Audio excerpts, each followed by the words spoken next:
Hi, the following content is for educational purposes only and does not constitute medical advice. If you are a healthcare provider, please consult with your affiliated institution or local ethics committee for ethical guidance related to clinical practice. Thank you. Okay, BioE 131, Module 24, Wearables and mHealth. Take it away, David. Okay, thanks very much. Today we're talking about wearable and mHealth technologies. This includes things like wrist-worn devices, like my watch here, phones, smart clothes, ingestible sensors, smart glasses, patches, basically almost anything that you can put the word smart in front of that could be potentially included and would allow the continuous streaming of data potentially over time, which has some advantages over the snapshots of data that we typically collect in Give me an clinical example settings. of smart clothes. There are actually clothes that Corolla would know this better than I would, but there are clothes that have built-in monitors into them in different ways. Some can like detect things in your sweat.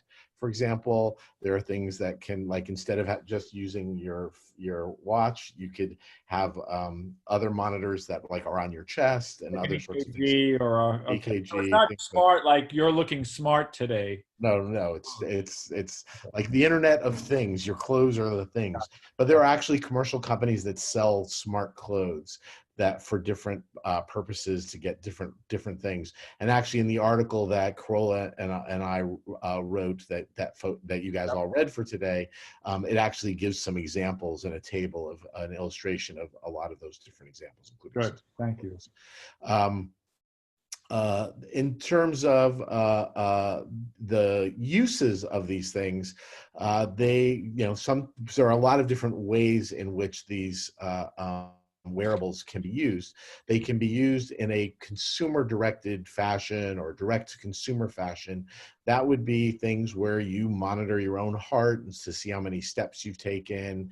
There are some mental health and some dementia apps or technologies, assist technologies that are really DTC and are really just meant for the individual consumer or customer / patient or their caregiver to be able to use. So those would be, the idea is that those would be unmediated and directly between the consumer and the company that's providing the technology or the app.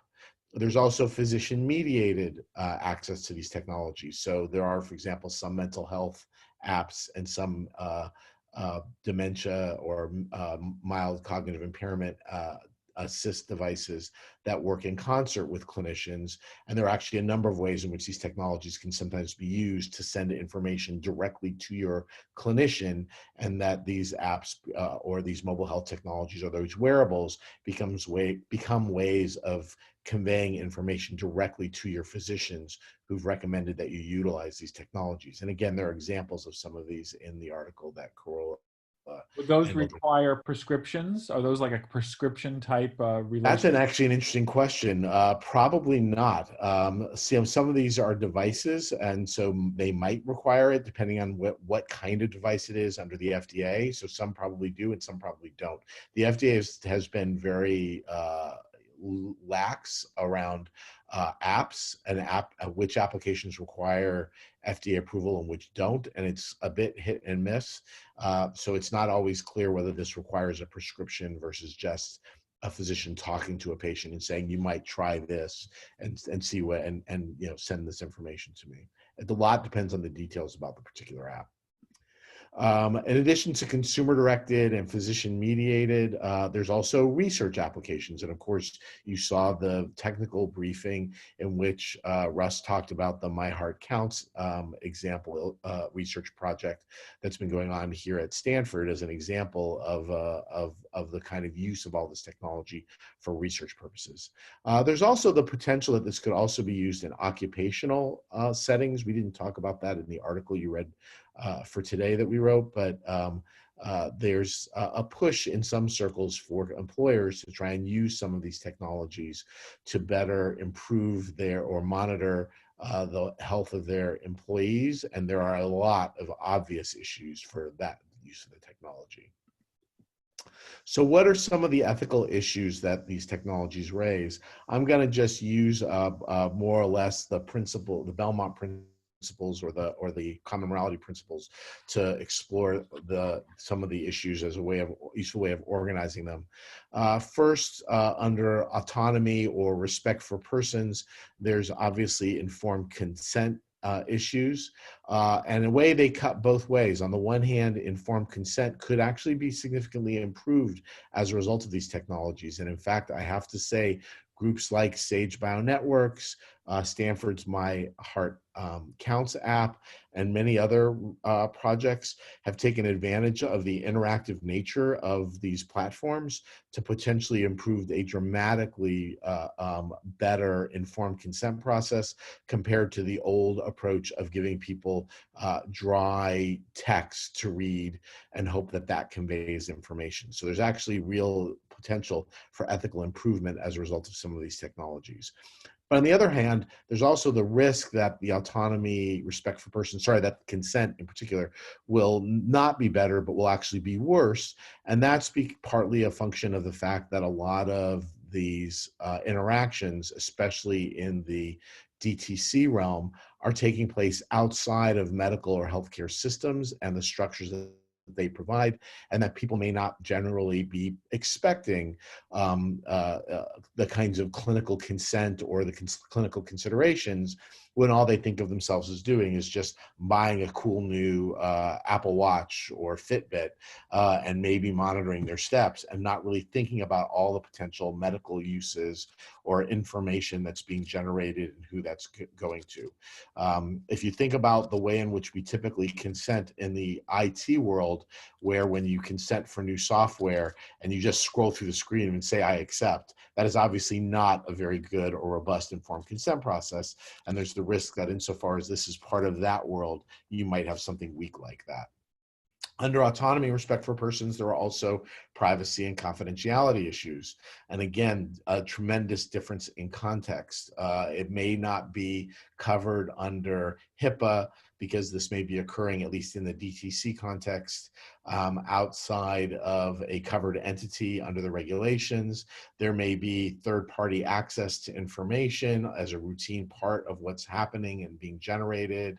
And when you think of your devices as not being medical, but at the same time, they're collecting information. For example, there's something called digital phenotyping, where companies are able to take information about you from things like your Fitbit or your Apple Watch and a few other pieces of technology and start to put together psychiatric and psychological profiles about you, whether you're depressed, whether you have other kinds of issues going on, and actually put that together all from information that was collected entirely outside of clinical settings, but now they have all this clinical information. An example of a company that's had to deal with this, Facebook, just from observing Facebook patterns, is now able to detect suicidality and now wondering what their obligations and duties would be now that they're finding out as a result of their digital phenotyping just from Facebook profiles, how to think about their duties when they now know that there's this increased likelihood that somebody's suicidal. In terms of beneficence and non-maleficence, there's concerns around the accuracy and reliability of these technologies. I hope they're getting better, but at least a few years ago when I was talking about this technology with one of my freshman classes, they were all comparing what their phones said with what their Fitbit said and finding quite a lot of discrepancy about how many steps they took, for example. So accuracy and reliability it remains an issue for any kind of data quality and what its benefits are, either to the individual, to the clinician, or to researchers. There are also some interesting security issues. Think about pacemakers. There are all kinds of other kinds of medical technologies that people carry with them, and there's a growing number of uses of wearables to create assist technologies, but those potentially could be much more vulnerable to hacking. I keep waiting for the first mystery. Maybe it's been written already, or maybe it's been on a TV show where somebody. Haven't you seen Homeland? First No, season of Homeland, they kill the vice president by hacking into his pacemaker and turning it off. It's a great. I highly recommend first season of Homeland. What year was that? I wonder if that was before or after we wrote our paper. Just finishing the series, so it must 5 to 7 years ago. So it may have been before we wrote it. A lot. It was It is published later. great because there he is. Everybody hates him. He's an evil guy. So you're kind of rooting for this. They go in, they put a magnet up to his pacemaker or whatever, or they send EMFs and he crushes his heart and he goes down. But why even do that? You could have had just a guy in with a computer in the back room who hacks in That might have been and one of us. Yeah. sends instructions and tells it what to do. Exactly. Anyway, so there's worries about that.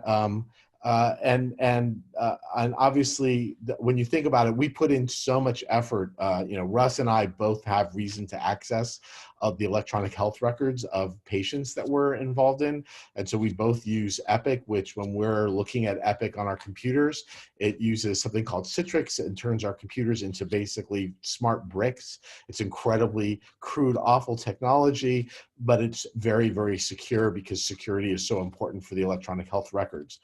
But then when we send information through these apps, when patients start to collate, for example, there's a lot of growing uses of apps that allow them to get access to their own electronic health record information from all the different healthcare systems that they're involved in, but their phones may be far less secure, and that information may even go into their Apple Watch, which will be far less secure than what is required by those of us on the other end of things. And people may not be aware or thinking about how the security will be dramatically impacted of their electronic health records if they're using these technologies to access those sorts of things. There may be other benefits and risks that can be specific to some of the different technologies, and we're going to talk about a couple of examples in just in the next video.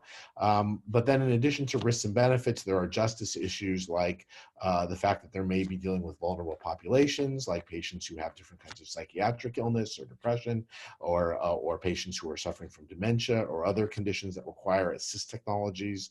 And there may be differences in access and inequality. If you have some useful technologies, will everybody have access to that, or will that follow so many other social inequalities in our health system and our society so that some people will be able to take advantage of these technologies while others won't?